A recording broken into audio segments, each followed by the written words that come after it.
ಸಿದ್ದರಾಮಯ್ಯನವರು ಅದೇನು ಅವರ ಕುರ್ಚಿ ಜಗಳದಲ್ಲಿ ಅವರಿಗೆ ರಿಟೈನ್ ಆದರೆ ಸಾಕಾಗ್ಬಿಟ್ಟಿದೆ. ಕಳೆದ 1 ವರ್ಷದಿಂದ ಪ್ರತಿದಿನ ಮಾಧ್ಯಮದವರು ತೋರಿಸಿ ಜನಕ್ಕೂ ಬೇಜಾರಾಗ್ತದೆ. ಯಾರು ಮುಖ್ಯಮಂತ್ರಿ ಅನ್ನೋದು ಜನಕ್ಕೂ ಬೇಜಾರಾಗ್ತದೆ.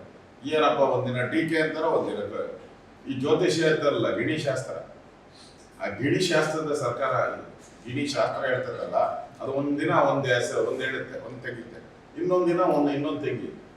ಒಂದಿನ ಡಿ ಕೆ ಶಿವಕುಮಾರ್ ತೆಗೆದ್ರೆ ಇನ್ನೊಂದು ದಿನ ಸಿದ್ದರಾಮಯ್ಯ ತೆಗಿ, ಇನ್ನೊಂದು ದಿನ ಪರಮೇಶ್ವರ್, ಇನ್ನೊಂದು ದಿನ ಜಾರಕಿಹೊಳಿ. ಮೂಲೆಗಳಲ್ಲೇ ಎದ್ಬಿಟ್ಟಿದ್ದಾರೆ ಕಾಂಗ್ರೆಸ್ ಮೇಲೆ. ನಾನು ಯಾಕೆ ಆಗ್ಬಾರ್ದು ಚೀಫ್ ಮಿನಿಸ್ಟರ್? ಆ ಪರಿಸ್ಥಿತಿ ಇವತ್ತು ಇದೆ. ಅವರು ಸರ್ಕಾರ ಏನಾದರೂ ಹಾಳಾಗೋಗ್ಲಿ, ಅವರು ಅಧಿಕಾರ ಹಂಚಿಕೆಯಲ್ಲಿ ಅವರು ಕೇಂದ್ರದ ನಾಯಕರು ಏನಾಗಿದ್ದಾರೆ, ಒಂದು ರೀತಿ ಕೇಂದ್ರದ ಕಾಂಗ್ರೆಸ್ ಹೈಕಮಾಂಡ್ ಒಂದು ಸತ್ತ ಹೈಕಮಾಂಡ್ ಅವರೇ.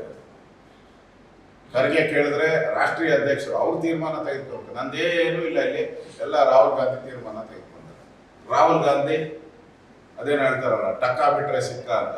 ಯಾವಾಗ ನೋಡಿದ್ರು ಫಾರಿನ್ನು ವಿದೇಶಕ್ಕೆ ಹೋಗೋದು, ಅಲ್ಲಿನ ಭಾರತನ ಬೈಯೋದು. ಭಾರತ ಸರಿ ಇಲ್ಲ, ಭಾರತದಲ್ಲಿ ಕಾನೂನು ಸರಿ ಇಲ್ಲ. ಇವ್ರ ಅಪ್ಪ ಇದ್ದಾಗ ಸರಿ ಇದ್ದ, ಇವ್ರ ಅಜ್ಜಿ ಇದ್ದಾಗ ಸರಿ ಇದ್ದ, ಇವ್ರ ತಾತ ಇದ್ದಾಗ ಸರಿ ಇತ್ತು, ಈಗ ಸರಿ ಇಲ್ಲ. ಇದು ಕಾಂಗ್ರೆಸ್ಸಿನ ಪರಿಸ್ಥಿತಿ.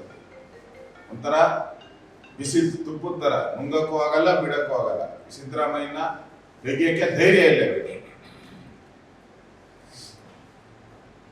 ಡಿ ಕೆ ಶಿವಕುಮಾರ್ಗೆ ಏನು ಮಾತು ಕೊಟ್ಟಿದ್ರ ಅದನ್ನ ಆದ್ರೂ ವ್ಯಕ್ತ ಮಾಡಿ.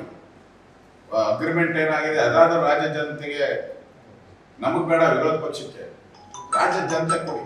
ಅಗ್ರಿಮೆಂಟ್ ಆಗಿರೋದು ನಿಜ ಆಗಿದ್ರೆ, ಇಲ್ಲ ಅಂದ್ರೆ ಇಲ್ಲ ಹೇಳ್ಬಿಡಿ. ಅದು ಮಾಡ್ತಾ ಇಲ್ಲ ನಾವು. ಅದಕ್ಕಿಂತ ಮುಖ್ಯವಾಗಿ ಇವತ್ತು ಸುಮಾರು 500-600 ಕೋಟಿ ಡ್ರಗ್ ಕರ್ನಾಟಕಕ್ಕೆ ಬಂದಿದೆ. ಸರ್ಕಾರ ಏನು ಕತ್ತೆ ಕಾಯ್ತಾ ಇದೆಯಾ ಅಂತ ನಾನು ಕೇಳ್ತಾ ಇದ್ದೀನಿ ವಿರೋಧ ಪಕ್ಷದ ನಾಯಕರಾಗಿ.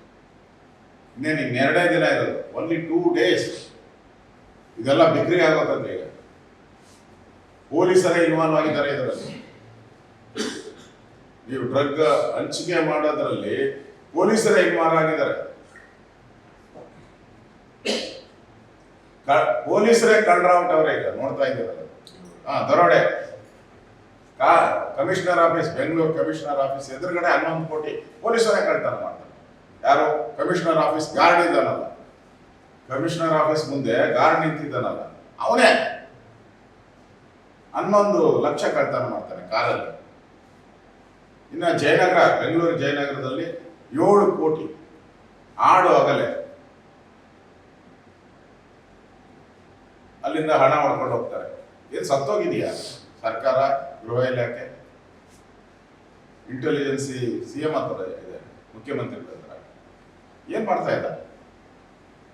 ಈ ಡ್ರಗ್ ಮಾಫಿಯಾ ಇವತ್ತು ಸುತ್ತುವರೆದ್ಬಿಟ್ಟಿದೆ ಕರ್ನಾಟಕವನ್ನ. ಇದರಿಂದ ಮುಕ್ತಿ ಮಾಡೋಕ್ಕೆ ಈ ಕಾಂಗ್ರೆಸ್ ಸರ್ಕಾರಕ್ಕೆ ದಮ್ಮು ಇಲ್ಲ, ತಾಕತ್ತು ಇಲ್ಲ.